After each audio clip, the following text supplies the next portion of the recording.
Moje meno je Renata Taligová, pracujem posledné roky ako lektorka, mentorka a koučka a ja vám dnes predstavím také moje lektorské know-how, veľmi stručne.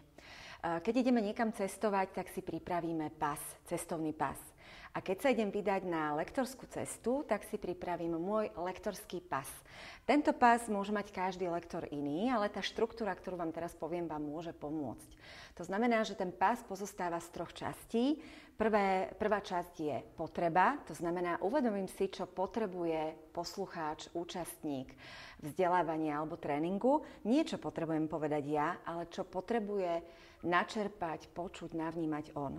Druhá časť je auditorium, to znamená, naozaj si zanalyzujem účastníkov, cieľovú skupinu a popremýšľam, ako môžem čo najviac naplniť to moje poslanie a čo najviac asi odo mňa očakáva a potrebuje práve účastník.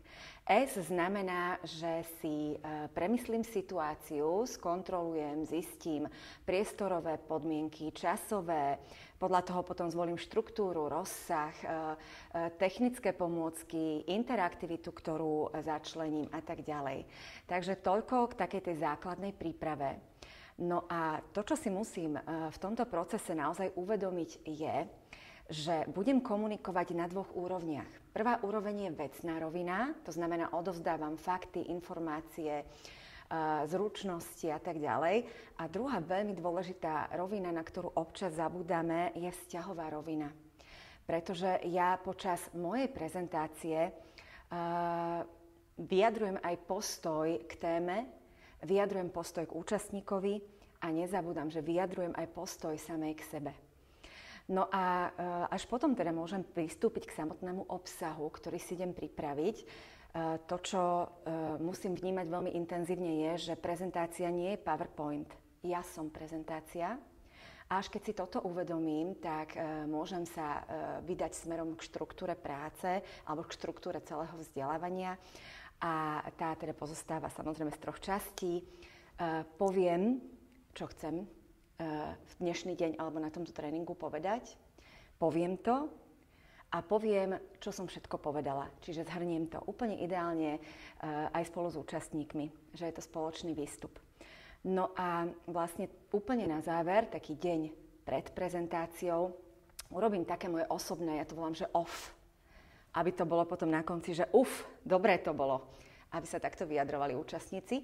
A to off vlastne pozostáva z takej záverečnej prípravy osobnej, odbornej a fyzickej. Osobná podpora alebo osobná príprava je presne o tej osobnej podpore, to znamená, podporím sa znútra,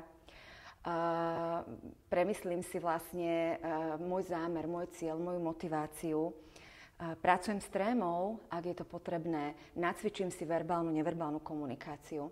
Potom je to príprava odborná, to znamená, samozrejme, ešte raz si skontrolujem obsah, štruktúru, rozsah, stupeň odbornosti a tak ďalej.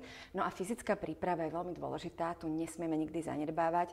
Je to určitá údržba tela, premyslenie si aj toho, čo si oblečiem, pretože to je nesmierne dôležité podľa toho, či ide o formálnu alebo poloformálnu situáciu.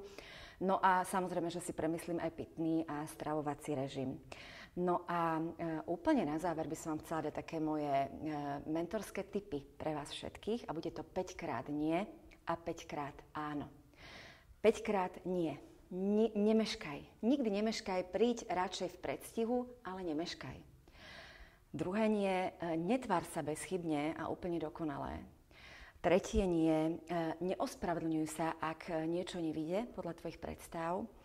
Neignoruj názory účastníkov a nediskutuj o tom, čo vyšlo alebo nevyšlo a prečo to nevyšlo.